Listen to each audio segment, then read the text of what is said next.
this is the continuation, or this is the another chapter that we're going to tackle on information management and security.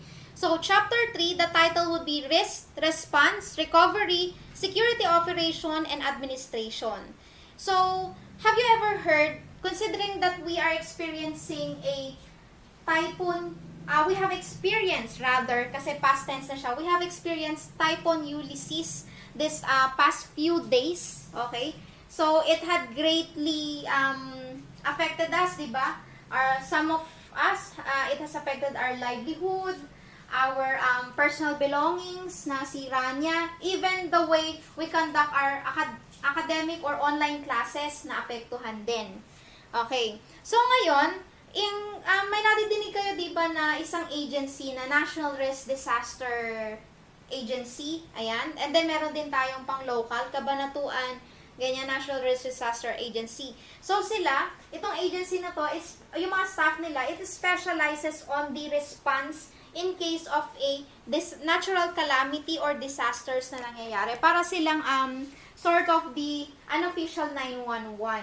So, tinrain sila paano yung gagawin nilang responses in case na mangyari yung mga ganong scenarios. So, sa IT, especially in information security field, meron din tayong ganitong tinatawag na na topic, which is the risk, response, recovery, and security operations. Kasi nga, di ba, napag-aralan natin unang-una pa lang na marami tayong threats, di ba, sa ating software. Meron tayong mga iba't iba ring types of perpetrators, merong hackers, crackers, and so on. So, merong mga kumukuha din ng ating mga files. And there are a lot of ways in which such perpetrators or villains can get our important digital information online or naka-stored sa system natin. Updated din yung kanilang technology. Kaya naman nagkaroon tayo ng ganito. We have the risk, response, recovery, and security operations and administration. Now, this one, I have to warn you, is a relatively boring topic. Because what we're going to discuss for the specific chapter are the insights on how a company or a big multinational or international company responds to such threats. Okay. The objective, we only have one objective. Define the concepts of risk management and specific response strategies and issues related to IT systems recovery. Okay, what is risk management, class? Now, risk management, it is the process that involves identifying and taking measures to reduce this risk to an acceptable level as presented by vulnerabilities to the information resources and infrastructure of an organization. So, when we say risk management, so, paano natin, it refers to how we identify and how we take preventive measures para hindi natin mapalaki pa yung damage or para maiwasan natin yung impending na problem dun sa ating specific software or hardware. Now, what is the purpose of risk management? Now that we identify what is risk management, we need to know what is its purpose. Now, its purpose is to aim or detect potential issues before they arise, so that risk handling measures can be prepared and used as required during the product or project life to minimize adverse impacts on achieving goals. Now, this is relatively connected with what our country is experiencing right now. So, they are blaming the government, they are blaming various agencies or people because they lack risk management. So, ibig sabihin, kasi ang hinihingi naman ng tao is not to stop the natural disaster or calamity. What they want is at least to have some preventive measures or risk management or concrete risk management plans para at least mabawasan man lang yung impact nung disaster na yon. So, yun lang yung hinihingi nung iba. Okay? So, ganun din sa IT. Hindi natin maiiwasan yung attacks. Kasi as long as there are perpetrators who are always willing and who are willed na makuha yung information mo or ma-penetrate yung system mo, lagi magkakaroon ng risk. That's why we need to always be on the lookout for such threats. So, yun yung purpose ng risk management. Is to, as much as possible, is to have a preventive measures para if ever man na ma-infiltrate niya yung ating system, hindi ganun kalaki yung damage. At least, hindi ganun maging chaotic or quagmire yung ating system. Okay. What is risk identification naman? Now that you know what is risk management, what is the purpose of risk management, first is, how are we going to identify a risk? So, risk is, it's not just that, kailangan proteksyonan ko yung ganito, ganing bagay. Kailangan alam mo kung ano yung posible mong maging kalaban. Okay? That's why we have risk identification. So, I'll just read what is risk identification. It is the analysis and recording of an organization's IT security situation and the threats that it faces. A risk management strategy includes information security professionals understanding their organization's information assets. That is identifying, recognizing, and prioritizing those assets. So, itong nakikita nyo class na illustration beside this slide. So, we have the plan, organize the process, categorize the system. If you can see, it is iterative or parang pa-waterfall siya. Isa lang yung kanyang process. Pagkatapos ng plan and organize the process, punta na siya sa categorize the system. Pero once na natapos na yung mga process na yun, pwede silang bumalik dun sa previous process. So, kaya siya naging iterative in nature. So, next is the component of risk identification. So, i-explain natin isa-isa kung ano yung nasa illustration na pinakita ko sa inyo. First is, organize and plan the process. So, ano ba ibig sabihin when we say organize and plan the process? Number one, start by organizing a team. Especially if this is a big IT company that we're talking about, you have a team. Okay? You have different fields or departments. Typically made up of representatives of all affected groups. So, bawat team na hindi naman tatawagin mo, kunwari, I am a teacher. I am handling 10 sections. And each 10 sections has 50 students. I will need to call them for a meeting. And then the venue is relatively small. So, kailangan ba tawagin ko yung student na yon? Then, magkakaingay-ingay pa yan, magkakagulo-gulo pa yan. Eh, what if tawagin ko na lang yung kanilang class officer? For example, si president ng each section. Para pag miniting ko sila na magre-relay ng information sa kanilang mga classmates. So, will it lessen the burden on my part? Yes, it would. Yes, it would. So, ganun din sa IT companies. They only ask for the representatives. Now, the process shall be then organized with regular deliverables, updates, and management presentation. So, dito na magbe-brainstorm sila. And if you were brainstorming in a corporate settings, okay, that involves security of a system or software, IT man yan or malaking company, even big companies, they have a whole IT department kasi gumagamit din sila ng system eh. So, in the form of presentations yan, hindi sila kabod brainstorming na, gusto ko ganito, ganon. Kailangan meron kang fact-finding check dyan. Meron kang maipapakitang mga statistics para makonclude na yung idea mo ay dapat mag-agree yung ibang tao. Okay, tasks are set out, tasks are made, and plans are addressed. Only then is the organization ready to actually begin the next step and identify and categorizing the assets. So once that you have already brainstormed, so now you can now move on to the next topic. You categorize what are the possible problems that you're encountering or you're going to encounter. Okay. Next is number 2. So, this is the second type. Okay? Identifying, inventorying, and classifying properties. The iterative cycle starts with the enumeration of assets, including all aspects of the organization structure such as staff, procedures, data, and information, software, hardware, and networking aspects. Then, the properties are classified and graded, adding information to analyze, you dig deeper. So, once that you have set up your plans, next is you have to categorize or label each of them para hindi sila chaotic or quagmire na maka-coordinate. The traditional system components, you have the people.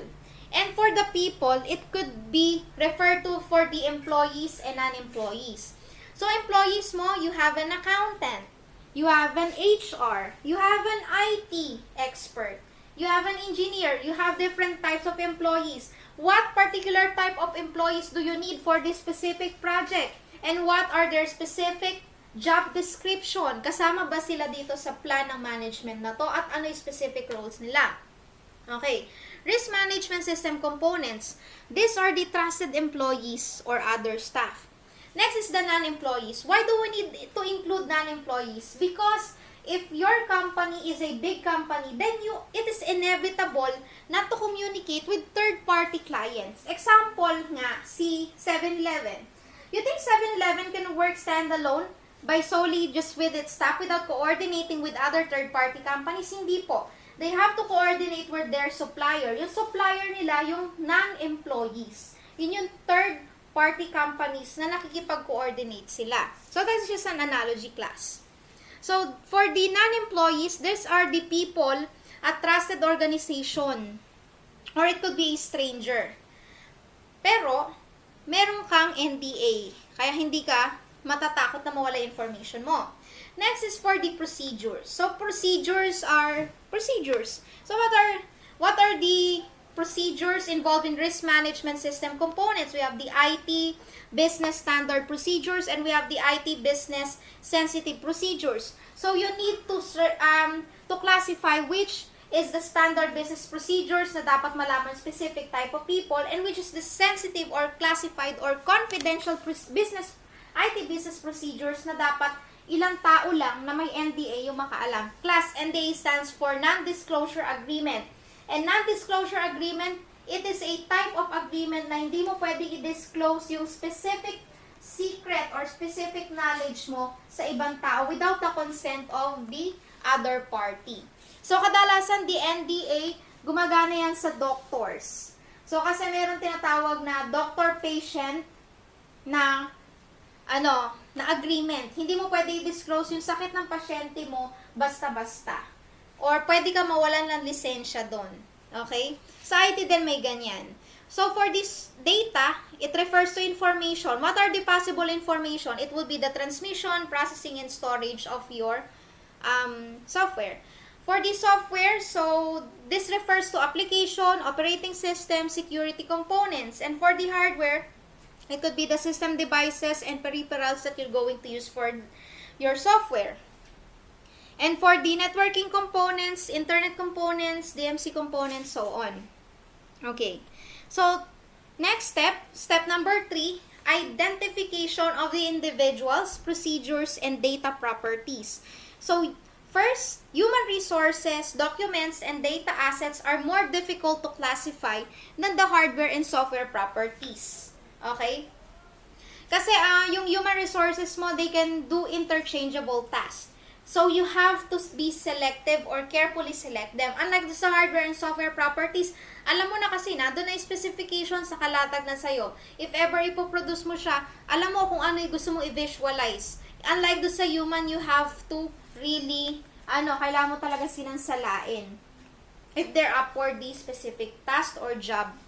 The task should be also delegated to the individuals with expertise, experience, and judgment. So, in planning for a risk management plan, you must also be selective you must also take into consideration the capability of your employees. Since the person's procedures and data assets are known, they should be registered using a reliable data method. So, dito na-identify muna kung ano yung kakayanan ng inyong mga employees. Ano yung procedures na kaya nilang i-perform. At ano naman yung mga data na dapat nilang i-handle. For this, number 4, identification of the hardware, applications, and network properties. So, these are the questions that you need to ponder. What monitoring feature of the information depends on organization or risk management requirements, the preference that needs of the defense and information technology communities. B, assets attribute to be considered. So, this is just an example of assets. So, what is the name of model number of the maker or the component number? Kasi class, if you were planning for risk management of a specific software, kailangan alam mo din yung specifications nun. Kung yung tao nga, inaalam mo kung ano yung kanyang expertise or skills, if bagay siya sa risk management team ng software na yon, ganun din yung software mo. you must take into consideration, ano ba yung specific model number ng software mo or ng maker mo? Ano yung mga specs niya, features niya, para malaman mo kung paano siya i-handle. If merong IP address involved, ano yung IP address niya? Ano yung kanyang MAC or Media Access Control? So, we have already discussed that in Networking Fundamentals. So, I don't need to elaborate this one. What is the element type? So, what is the physical location, serial number, name of the manufacturer? So, yung mga assets or attributes na dapat natin consider. Basically, just say, mga specifications lang yan. Parang sa receipt, once that you have buy specific item or product, you specify, if you're going to order a specific product, you specify what size. If it's a cloth, you specify what size, what color, what design you want, and what quantity. So, ganun lang din yon. Okay? So, specification yun ng mga software and hardware properties. Number 4 naman is identification of hardware applications. So, this is just a continuation. People compromise employees and non-employees.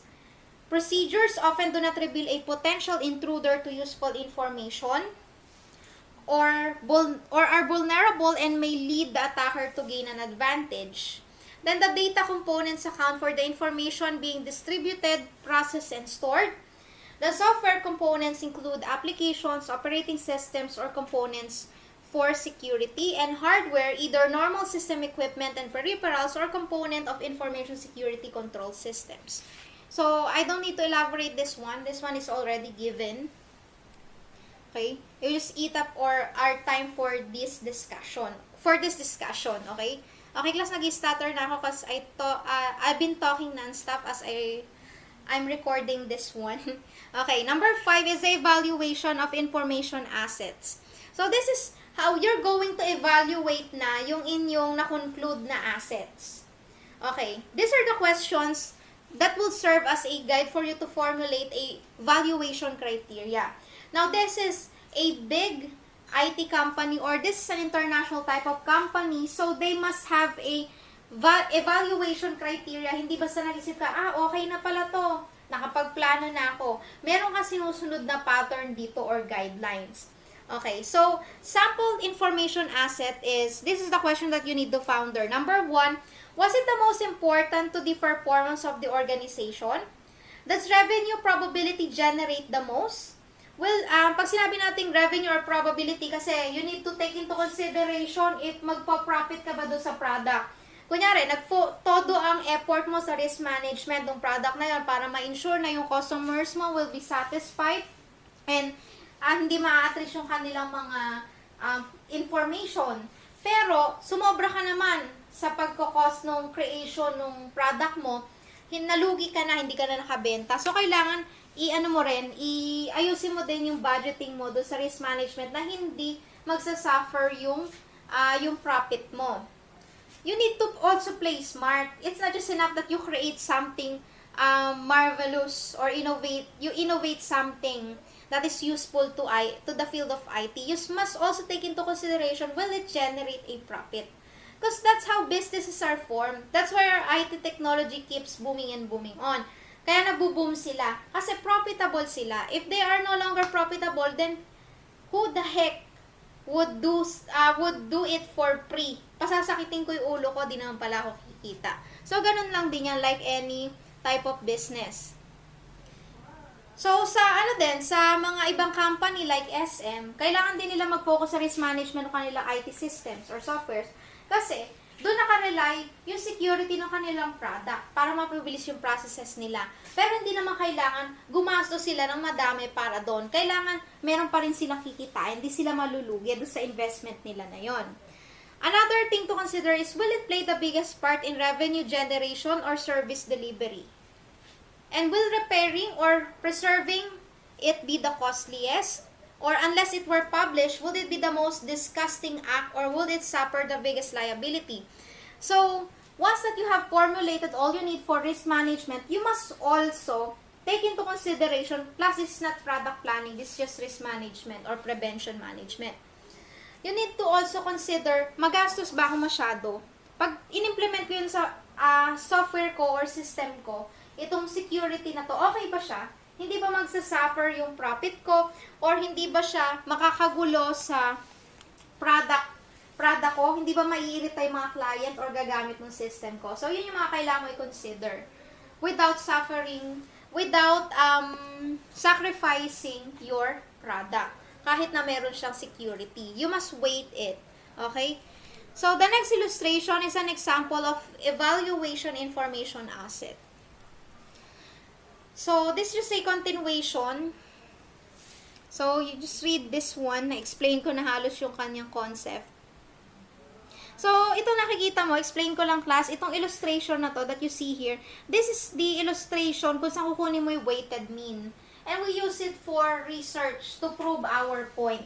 Basically, kukunin mo yung total nung particular criteria na to, and then, i-divide mo siya, okay? Once na nakuha mo na itong total na to, itong average na to, kukunin mo ngayon yung specific weighted score ng bawat criteria. Okay? So, we will not elaborate that, but you're going to encounter this one day, especially if you were to take masteral. So, gagawa kayo mga research papers, or if meron kayong feasibility, research study na mayroong statistics, so alam niyo na kung paano kunin to. This is just a basic weighted score mean. Okay. Number 6 is identification and prioritization of risk. So, practical hazards call for investigation. Minor risks are put aside. So, once that you have evaluate na okay pala siya, you must now look for the risk. So, ito na yung pinaka-focus natin. Assessment of the threat. What are the possible risks to assess that pose danger? So, once that you have already identified on the previous parts of the process kung ano-ano yung risk na yon, you must need now to evaluate what is the most type of risk na at danger yung inyong system. Which threat pose the greatest risk to information? How much does a successful attack cost to recover? Which threat needs the greatest preventive expenditure? Ayan yung mga dapat mo i-consider. And this is the identification and prioritization of risk. So this is a threat, and this is an example of it. For example, it compromises to intellectual property. What are the example threats of that? That will be piracy, copyright, and infringement. Okay, example of that is, bigyan ko yung scenario dito para mag-get yun na ibang threat. You were to download a pirated copy, okay, or a cracked copy, or a full version copy of Photoshop, Adobe Photoshop. You might not feel the impact, pero its impact on the Adobe company producing that specific software is high.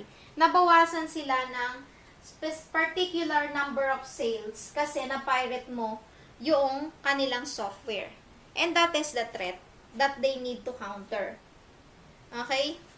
Pero, so, it's hard to agree with this particular type because we sometimes resort to this one, especially if we're broke and we needed that particular software. Though I do not encourage that. Kasi meron naman din benefits yung pag-subscribe sa isang licensed na software. You're also getting benefits. Okay? Pero usually, we do that for educational purposes, yung piracy na yan. Pero if you wanting talaga na makatulong doon sa company para ma-improve pa nila yon, the thing that I could advise you is to buy the licensed version. Pero yung kasi kadalasan mura yun sa mga western countries eh.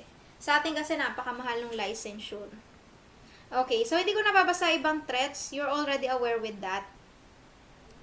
So next is number 7, specifying the property vulnerabilities. Specific threatening avenues may be used to exploit vulnerabilities to attack an organization's information. Analyze how to perpetuate each hazard and list the strengths and vulnerabilities of the organization. System works better when people with different backgrounds work iteratively within an organization through a series with brainstorming sessions.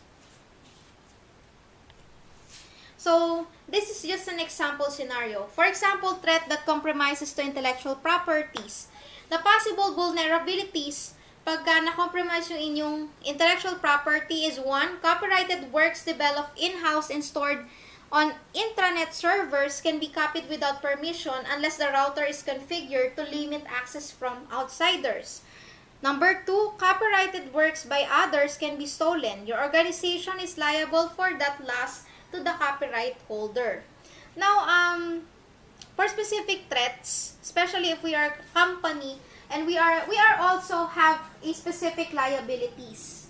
So, for example, this is a banking company and it stores digital information of their clients, especially the sensitive and classified one, up to their address, spouse's information, insurance information, employment information, and up to other sensitive information that they may store on your company system. Now, as a bank, verified banking institution, you must also be aware of what would be compromised if your system were ever to be penetrated by a perpetrator like a hacker. Ano-ano ba yung mawawala doon sa yung client and ano yung liability mo. So, you must be aware of your possible vulnerabilities. Okay. So, ito lang sa mga example threats nun.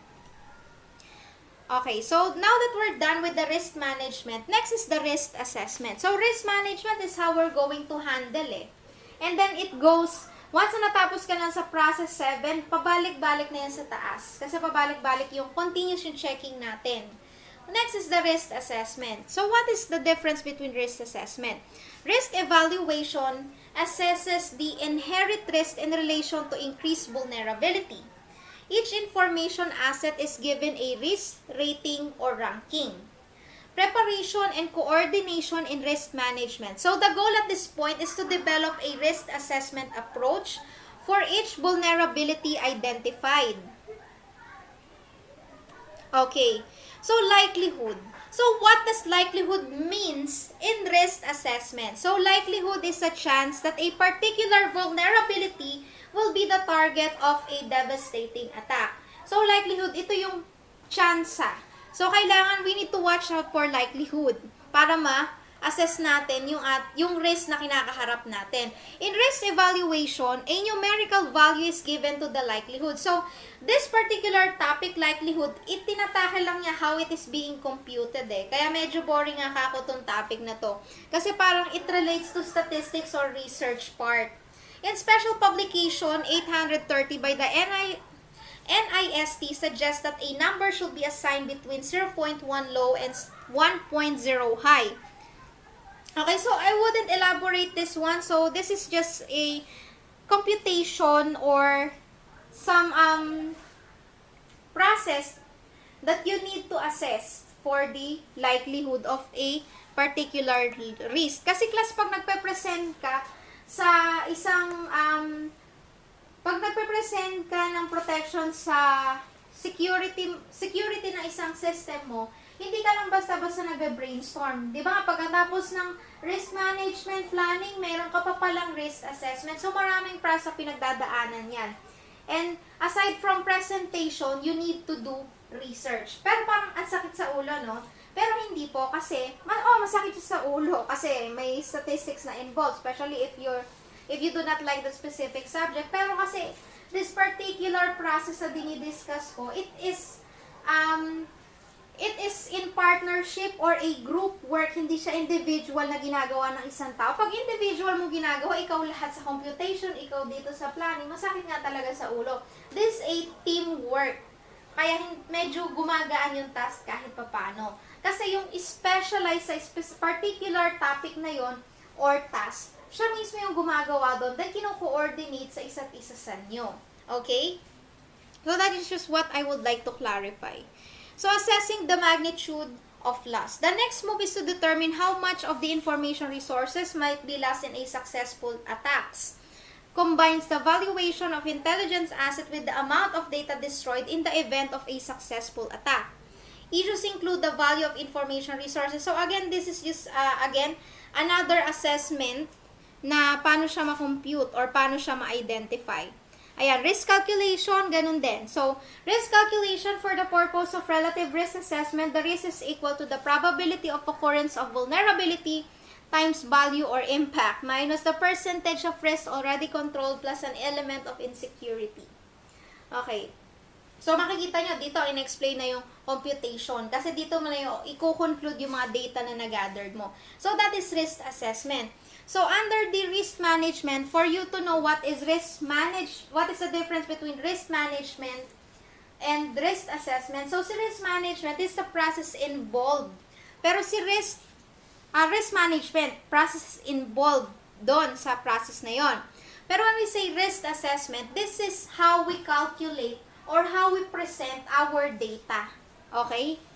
So, siya yung pinakamat, si risk assessment. Okay, so, I'll just read this one. Risk is the likelihood of the occurrence of vulnerability multiplied by the value of the information asset minus the percentage of risk mitigated by current controls plus the uncertainty of current knowledge of the vulnerability. So, guys, this is class. This is just a random, random advice, piece of advice. If you want to impress someone, or if you have watched some of the films where there is a nerd guy telling, spurring, what seems to be a nonsense or parang mga malalalim na words, isa to sa example lang sinasabi niya. So, memorize this one and try to tell it to someone you know that is not aware with this process. Then they might be in shock. Ang galing mo naman. Saan mo natutunan yan, di ba? So, again, risk assessment is about how you compute statistically or how you present your data na verify. Okay? So, parang ito yung math, yung risk assessment. Next is identify potential controls. So, ano kaya naman yung identify potential controls? So, create a ranking of relatively risk levels for each hazard and related residual risk vulnerabilities. So, what is residual risk? So, residual risk is the danger that persists to the information asset even after the controls have been carried off.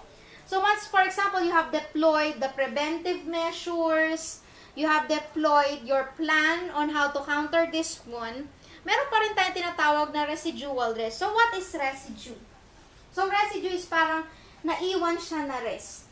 So, you must also be accountable for the impending doom, kumbaga. Yun, parang sa life, you cannot be certain, no matter how much effort you do.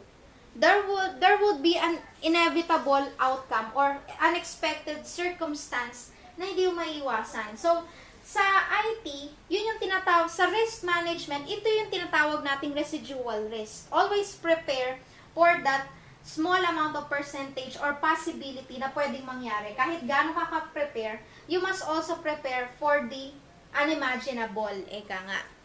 So, there are 3 general types of controls. So, what are they? So, first is policy. So, what are policies? These are documents specifying the security approach of an organization. There are 4 types of security policies under the information security field. First is general security policy, 2 policies related to the topic, and 3 program security policies, and then 4 specific policies for the system. So, those are already given kung saan policy sila. So, I don't need to elaborate them.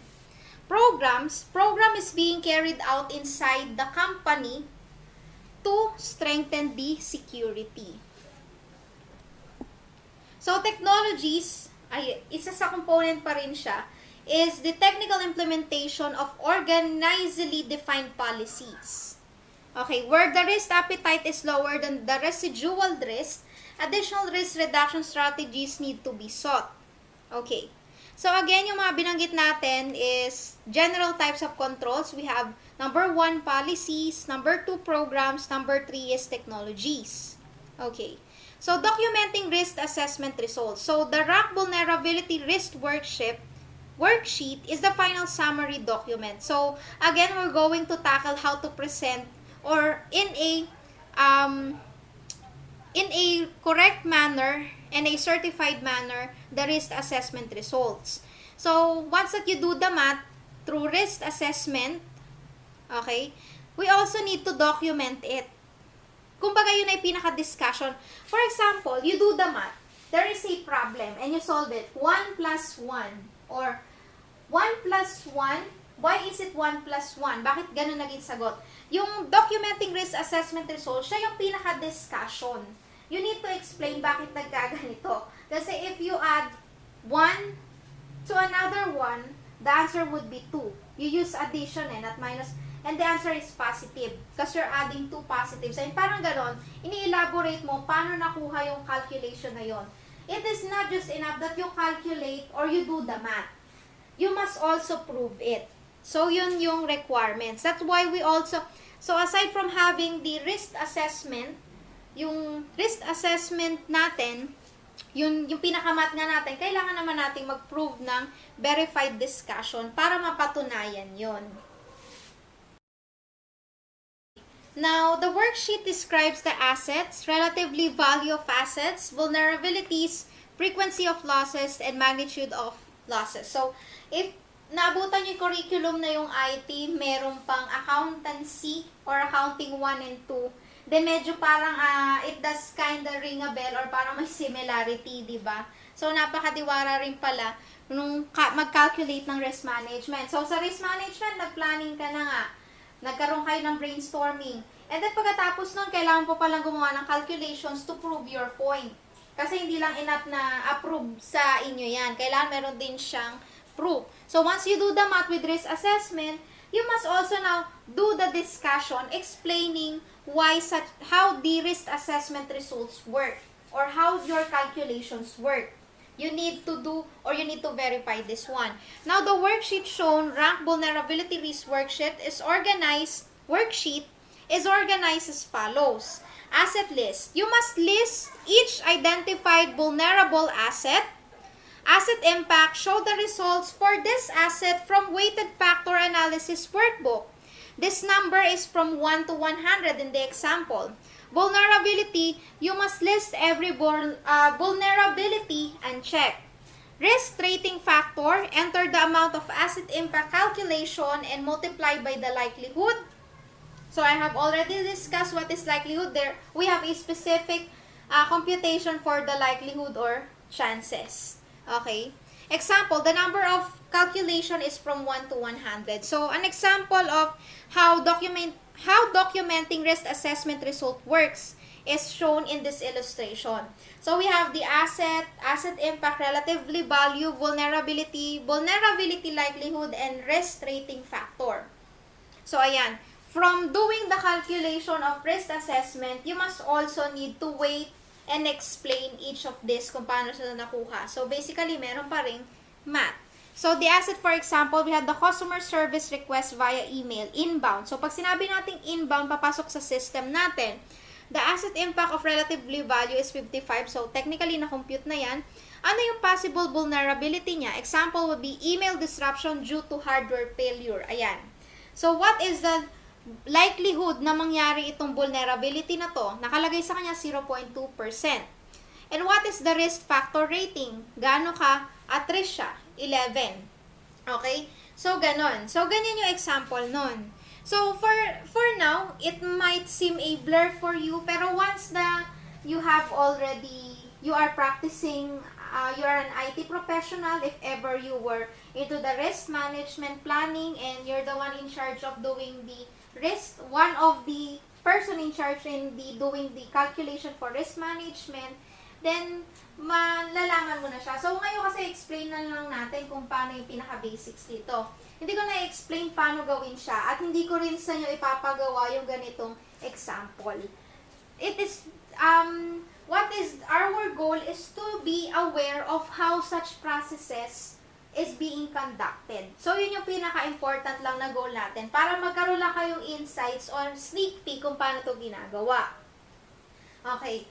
Pero pagka kasi, for example, you want to increment or you really want to pursue a career in IT na closely in line doing this specific type of workloads, then matututunan mo siya. Or if ever naman na nag-take ka ng masteral nga related to IT or any particular type of masteral na may research paper na involved para makagraduate ka, then medyo magkakaroon ka ng glimpse on how this particular topic works. Pero personally, I am working on a research paper, and actually it's my first time to work on an actual research paper na in-house. Medyo, I find it very stressful on data gather.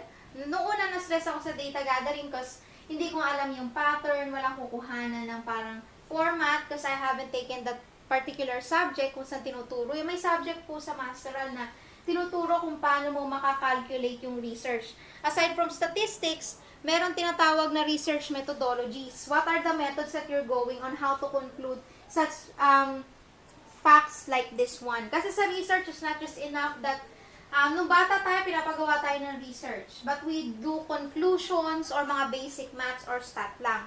Pero once that you were going to do a research na kailangan verified na siya, mapapublish siya, or journal, kailangan, ganun din yung computation niya or yung mga hinahanap na facts sa kanya. Medyo mahirap hanapin. Okay? So, wag na natin elaborate. Medyo nakakasakit na ng ulo, diba? Anyway, you can skip that particular, yung speech ko na yan. Now that you've already completed the risk identification process, what should the documentation look like for this process? What are the outcomes of this project phase? And it contains a description of the role and reports. Who is responsible for preparing and reviewing the reports? Now, the vulnerability risk worksheet na naman si Mame, kaganon. The vulnerability risk worksheet is the first reference paper for the next procedure of risk management process, which is the risk evaluation and monitoring. Okay, the risk response is the process of developing strategic options and identifying actions, enhancing opportunities, and reducing threats to objectives of the subject. Now, the risk response naman, class, so this is the actual response that you're going to do once that you have a concluded or solid proof research that proves na yung mga countermeasures na or mga preventive measures na pinoprovide mo is verified at okay. Okay? Now we have what we call a positive risk or opportunity, and we have a negative risk or threat. So I'll just read this one. Opportunity to project, that is a positive risk. Okay? What is the negative threat? A threat to the project. So what is the possible threat to your system or software? You shouldn't ignore it, but boost it and make the most of it. Or you either avoid it and remove. Okay? So, risk response, you have to take in the good and the bad side of it. So, yun lang yung example nun. Planned risk response. So, risk management plan includes roles and responsibilities, analysis, definitions, and time frames for reviews and risk thresholds for low, moderate, and high risk. So, positive risk, yung kanina binasa natin, are situations that may bring great possibilities if you just take good advantage of them. So, formal management approaches for reacting to positive threats are as follow. Number 1 is to exploit.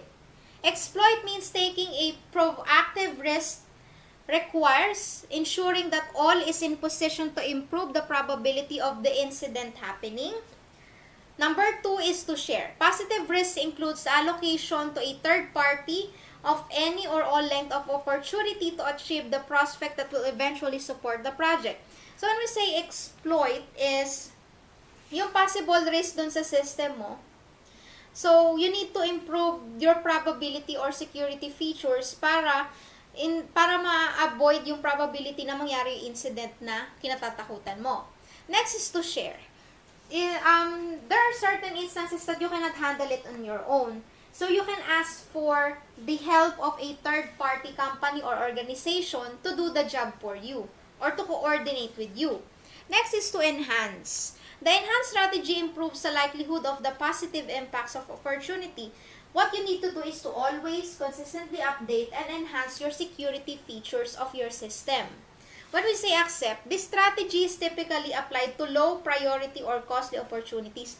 So accept, there are specific opportunities. Hindi kasi pwedeng tumakbo lang sa security or risk management yung ating yung effort natin eh. We have other things to consider if we are running a system. We need to consider the cost, profitable pa ba siya, okay pa ba siya sa client, di ba siya nakakasakal gamitin. And also, kailangan din natin mag-focus sa maintenance and other parts, no? Hindi lang sa security. Kasi risk management, you're focusing on the security of your system eh. Yun yung ganun ka-complicated yung process na yung risk management pa lang yun. Eh, meron tayong mga dapat ibang i-consider pa sa systems natin, di ba? So, meron tayong mga ibang part na kailangan natin i-accept na part na yun na, ay, itong, kunyari, for example, yung ATM number, hindi maiwasan na pag nakuha or na-view ni, nalaman niya yung info mo without doing any extra hardware or software hacking devices, nalaman lang niya yung credentials nung client mo, then hindi ka na liable if ever na nagka-problema yung kliyente mo. Kunyari, banking company ka, hindi mo na problema yon. That is the liability on the part of your client. So, there are certain inevitable things na kailangan natin i-accept and that is beyond our control. Pero accepting class does not mean na kailangan abusuhin natin tong concept na to.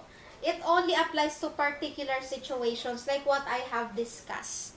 Okay? Do not always take the opportunity. Accept na lang natin, ganun talaga. Hindi ganun, class, okay? The same goes with life. Okay. So, you must accept defeat if ever you must accept some problems, pero wag mong laging accept lang ng accept. You must also take into account the other opportunities or other counter-preventive measures if you can do it. Next is the negative risks or threats. So, we have 5 basic strategies for dealing with negative risks or threats as follows. Number 1 is to mitigate. So, what is mitigate? It attempts to reduce the attack's impact rather than mitigate the attack's effectiveness itself. Okay. So, when we say mitigate, binabawasan natin yung impact niya.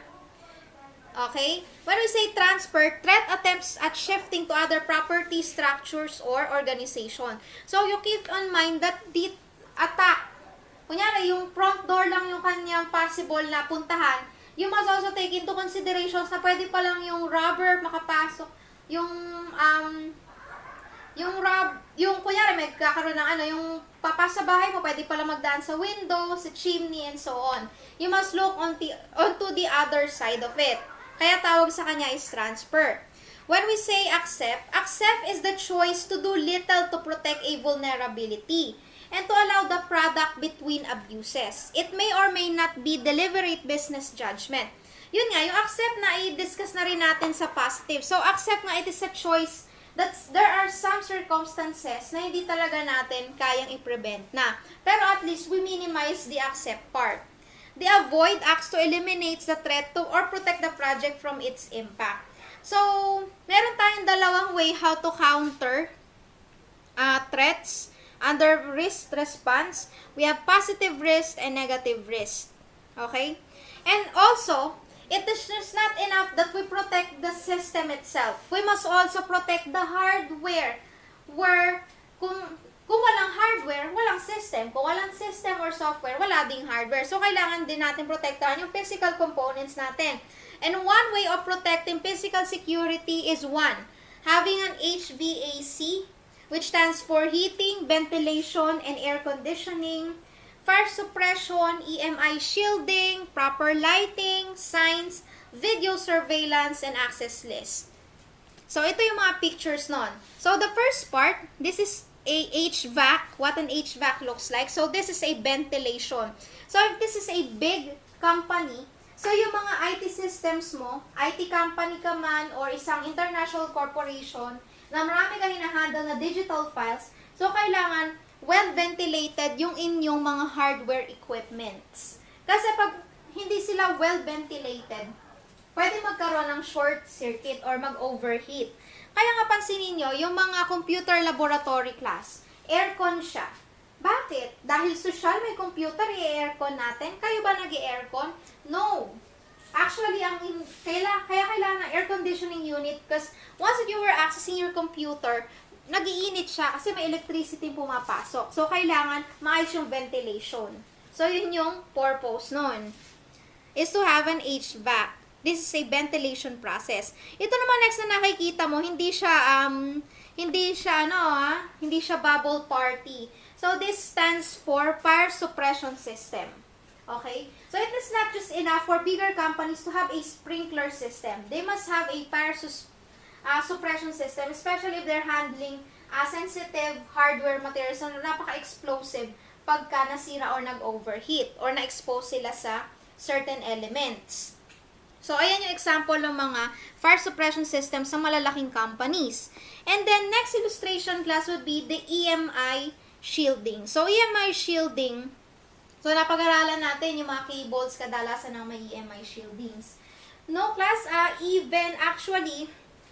even hardware components have metallic EMI shielding. So, it prevents them from other physical harmful elements such as dust or static electricity na makapasok. So, ito yung parang pinaka-shield nila, EMI shielding nila. Ayan. Next illustration class is you must have a proper lighting. Ayan. Kaya kasi ninyo sa mga malalaking company, if you ever been to one, ang liliwanag. O, example ng maliwanag, saan po ba?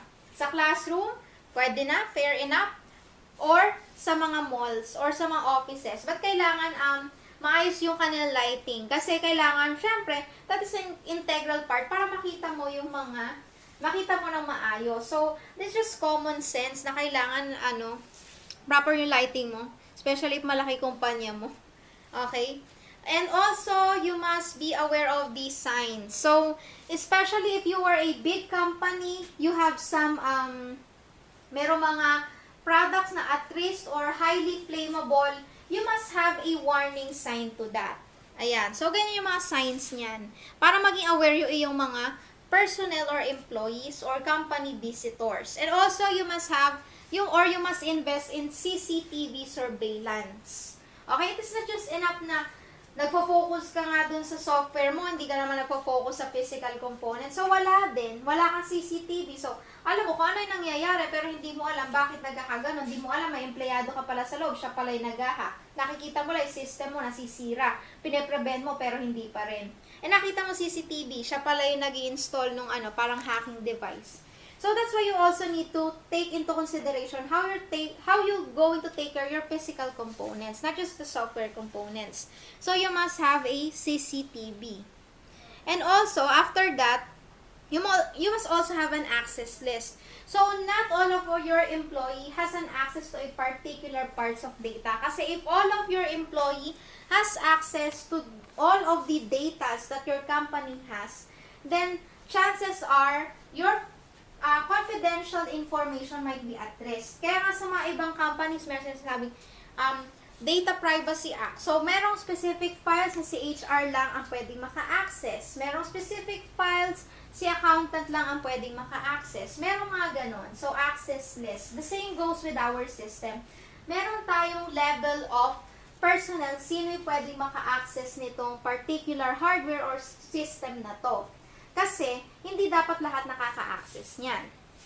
So, ito yung sinasabi ko sa inyo na front end and back end. So, this is just a clear example of that. For example, si Facebook. So, meron tayong Facebook administrator, meron tayong users, and this is the Facebook website. For example lang itong Facebook na to, si Facebook administrator, marami siyang na-access, marami siyang na-view. Kasi siya administrator, di ba? So, nakikita niyo mga ibang part. And then si client, limited lang na-access niya. Though, marami ka nagagawa sa Facebook, pero hindi mo kayang mag-report or magtanggal or pakialaman yung kabilang account. Kung ano lang account mo, yun lang yun. Mind your own business, mind your own account. Pero si Facebook administrator, marami siyang magagawa. Kaya niya mag-manage ng multiple accounts if he see that a need to intervene arises, ayan, kaya niyang mag-delete or mag-block. So, yun yung mga functions niya. Basically, yung nasa back-end, marami siyang nagagawa kesa dun sa mga naka-access lang sa front-end. So, yun yung pinaka-idea ni access list. So, this concept will be tackled more as you progress on to higher stages of IT. Okay.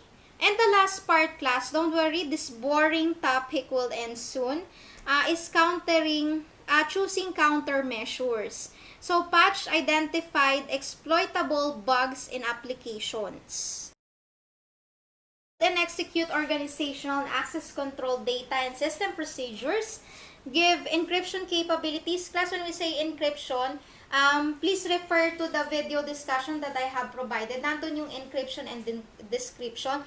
So, all of the information, if someone wants to hack it, encrypted siya or meron siyang equivalent na parang secret code. na hindi madaling ma-decipher.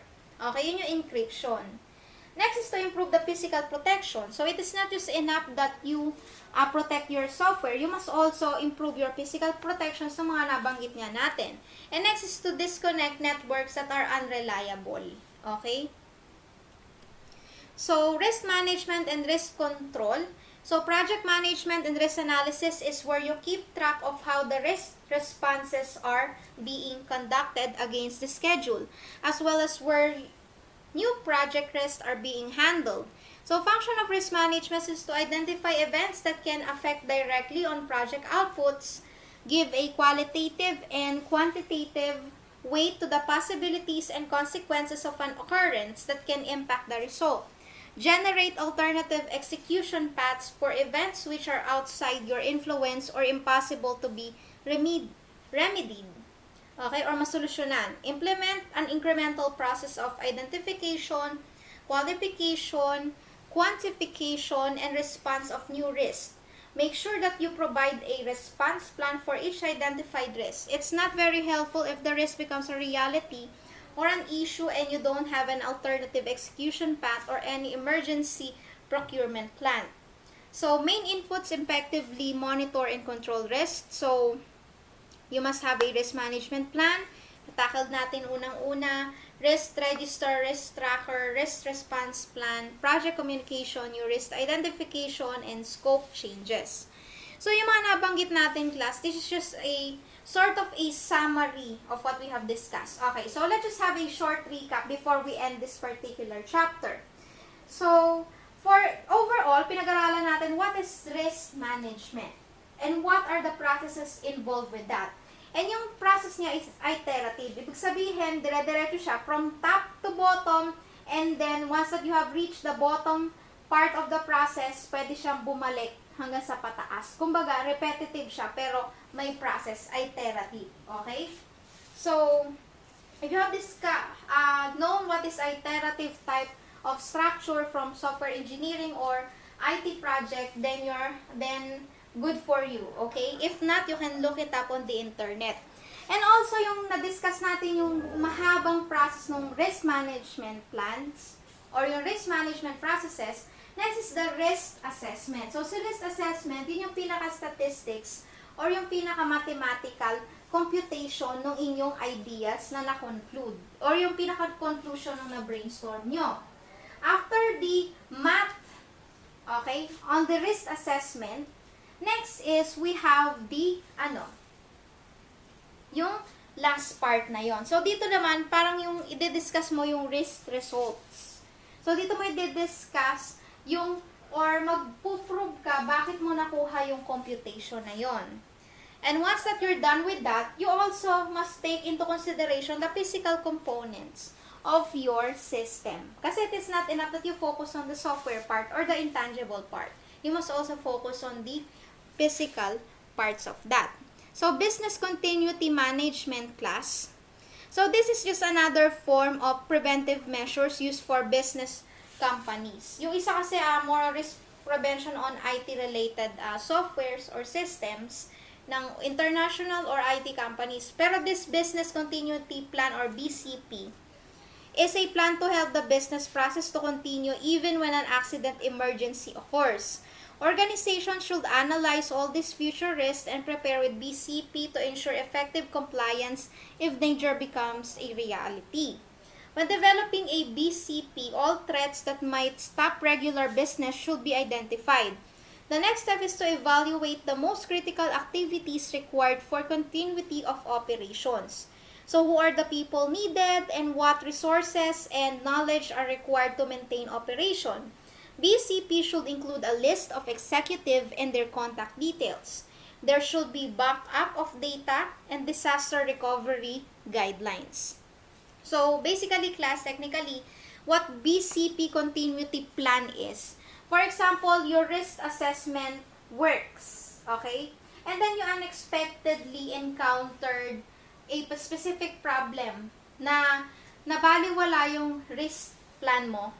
Ito naman tinatawag natin yung BCP. It is also synonymous to contingency plan or pinaka-plan B mo. If once na hindi nag-work yung pinaka-solution mo. So, para ma-continue mo yung inyong operation. Next is the Disaster Recovery Plan naman, or DRP, is a recorded, organized method outlining how a company should restart its function immediately following the unplanned event. So, Business Continuity Management, BCM, or how you're going to continue once that your plan flew. Kasi, sabi nga natin, like life, you cannot really predict it. No matter how prepared we are, there will be circumstances that will still be inevitable. Okay? But not pertaining to that will be too morbid. Pertaining to other circumstances. For example, you plan on graduating with honors, you plan on working for the specific company, but it didn't work. You must have a contingency plan, even if you have already put on your efforts onto the risk management. Hindi siya nag-work, then you must consider the contingency plan, which is the business continuity plan, or BCP, and the disaster recovery plan, or DRP. So this is your 2 contingency plan. Okay. So maximum tolerable downtime, or MTD, is the time during which the process is typically inaccessible, causing irreversible effects, exceeding the MTD results with serious harm to a probability to an enterprise. Depending on the process, MTD can be in hours, days, or more. Just example of a BCP or DRP. Now class, and once that you have assessed what is BCP and what is DRP, so those are 2 choices for our contingency plan. So example of that scenario that most of you would relate is how the pandemic started. So anyway, all companies, they have their risk management, right?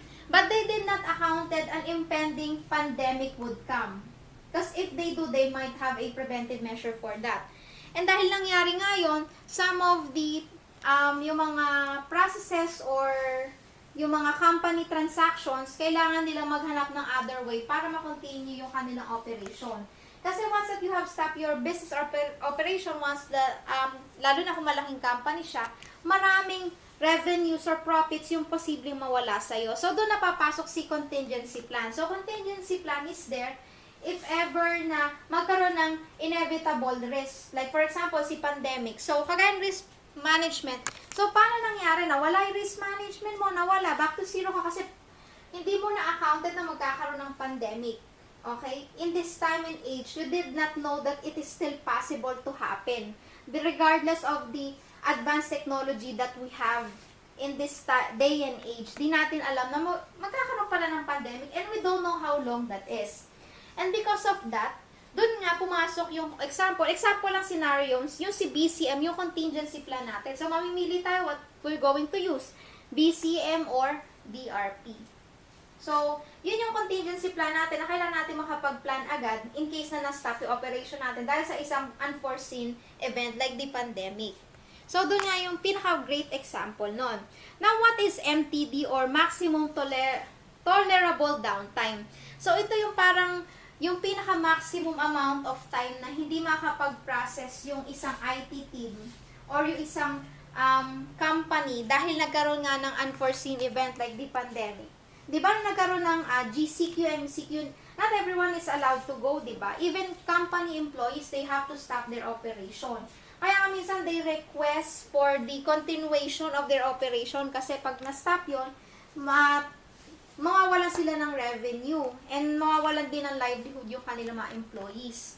So ngayon, ito yung sinasabi natin, we amount to hanggang kailan ba natin kaya yung ganong setup na hindi tayo mag-work or we need to work remotely. Hanggang kailan? Hanggang kailan yung time period? We need to account for that. Okay. Next is, this is just the steps. So, business as usual. Step 1. All systems are running. Production at this stage are functioning correctly. So, this one is, you're not encountering the risk pa. Step 2 naman, disaster. So, disaster happens at a certain point in time and the systems need to be repaired. So, this is an example on how MTD. So, at the time of the writing of this module, wala pang pandemic na related yung example nila. Kaya, medyo kita mo na off-sync na yung sa example ko. So, after step stage 2, you prepare for the unexpected disaster, then you look for the preventive measures, and you're set for the recovery. Once that you have recovered the problem, naayos mo na siya, then you can resume your production. Now, habang kasi nagkakaroon ka ng isang struggle, for example, naka-encounter ka nga ng threat, na unforeseen threat like kunyari, business as usual is running. Di mo alam na may impending pandemic pala. So, doon na nag-struck yung disaster. It hits you bad. Kasi, ito na, it's real. The pandemic is really happening in this country. And it's not just an epidemic. It has become a pandemic. And it has affected our transactions. So, what you need to do is to recover. So, how you're going to recover your losses for that unforeseen event? So, syempre, there will be time that you need to stop on business as usual mo na ginagawa in order to make way for the possible remedy. So, ang possible remedy dyan sa pandemic na yan would be, halimbawa, ibibigyan yung ibang mga employees mo na pwedeng mag-remote work or online work sila muna, o online work mo, and then yung mga pang-field talaga, i-minimize mo, kunyari 50% would be working, at least makapag-produce lang kayo. So, that is the recovery stage. Hanggang sa unti-unti, naka-devise ka na ng plan or mag-lift off na yung quarantine, medyo gumaan na, so pwede mo nang ibalik yung business as usual. Okay? And then stage 4 naman, this is the, resume production. So, ito na, okay na ulit, naka-recover ka na. So, this particular problem, it is right now happening with our country na, di ba? So, yun yung nag-encounter natin. Then ngayon, the pandemic is still out there. Pero, people have learned to live with it, siguro. So, that's why they can now resume their work. So, ganun lang din yun sa may IT. May relate siya, di ba? Okay, so that would be all for the processes. So, review and test the plan. So, review mo lang kung okay contingency plan mo. If minsan kasi yung mga so BCP testing, test for DRP, ayan. So, just read this one. So, hindi ko na elaborate. So, next is the importance of backing up your data. So, this is not necessarily related with all of the things that we have discussed so far. Pero bakit sinabi backupping data? Okay? So, bakit siya importante rin sa risk management? So, this is one of sometimes the overlooked process. Always backupping your data. So, backupping data allows you to retrieve the data that you lost. It's like hitting the rewind button and making your computer go back to the previous state before a tragic accident took place. So, especially if that is digitalized information that we're talking about, you must also always know the risk that your data might get lost. And once that it get lost or corrupted, there will be a risk that you can no longer, hindi mo na siya maibabalik. Okay? Kaya naman, we need to back up our data. And big companies do that. They back up their data. Okay? And data backup, what to back up? So, how do we classify the files needed and where do we find them? As a rule of the thumb, files you make are the sort of the files you are expected to back up. System files, directories of the operating system, installed programs, and temporary files are files not needed for backup. So, syempre, pag nagba-backup ka, hindi mo naman kaya i-backup lahat eh. You just need to back up the important files. Okay? And backup frequency. How often, pag sinabi kasi nating frequency, gano'ng kadalas? How often do you make changes to your files? Can rely on that. When you update your documents and save them regularly, you can make a backup at least once a day. For some cases, some files such as data logs may be updated several times a day, in which case a backup process designed for real-time backups is more suitable. So, backup frequency, what is the required time or gaano kadalas yung pagba-backup mo ng inyong data? Does it mean, kailangan ba araw-araw, every week, or every year? So, yun yung mga kailangan natin i-consider. So, where to back up your data? So, napag-usapan natin paano i-back up. Saan mo naman i-back up yung data mo? That's the question. Media options will rely on multiple factors including the backup size, setup complexity, portability and security requirements, budget, on-site or off-site backup. So some examples where you can back up your files is number 1, external hard drives. Number 2, it could be USB flash drives. And number 3 could be network attached storage like NAS. Or number 4, a cloud backup. Or number 5, FTP or FTPS or SFTP. Kaya nga po, nag-provide ako ng recap or discussion about sa TCP/IP protocol kasi kung nag-take na kayo ng networking fundamentals din, you already know what is external hard disk backup, what is cloud backup, what is file transfer protocol or FTP. How these following technologies work. Kasi pag in-explain ko pa siya, that would be kasing haba ng another chapter. So that would be all. So, backupping. So, ngayon, nakapag-backup na tayo. Sa natin siya iba-backup.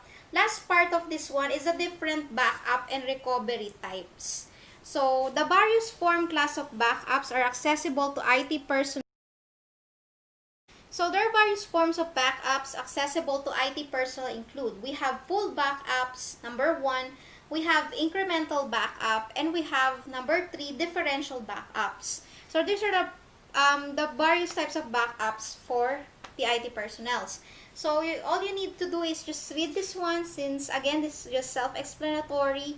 What is the phases of the response to the incident? So, typically, the incident response is divided into 6 phases. Preparation, prepare is simple as ensuring that you have a qualified emergency management team, either hired or hold at least somebody's business so that you know who to call.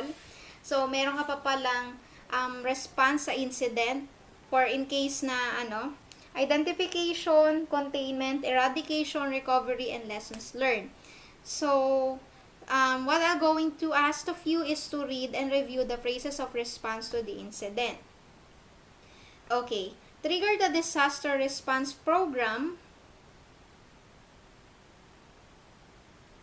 Okay. Guidelines of activation. So, recovery alternatives, these choices are considered if a business or some part of it has to be moved for recovery. Okay, so these are the example illustrations on how this one works. So, that will be all in regards to risk management. So, napakahaba pala ng topic and medyo nakakalito. Pero the important part is that you know what are the processes involved. And for you to know na hindi pala siya ganun kadali. Pero itong process kasi na to, hindi lang isang hindi ito pang jack of all trades. Hindi ikaw ang gagawa niyan, hindi ka jack of all trades dito. This is a teamwork again. So, kung mahaba itong process na to, madami kayo na nagpaplano dito. Kaya naman, it might seem complicated for someone to handle it all alone, pero as a team, meron kayong kanya-kanyang focus depending on your expertise. So, ito kaya lang to i-discuss dito sa PowerPoint presentation natin or sa module natin para ma-aware kayo sa mga processes involved doon. Okay? So, that will be all for chapter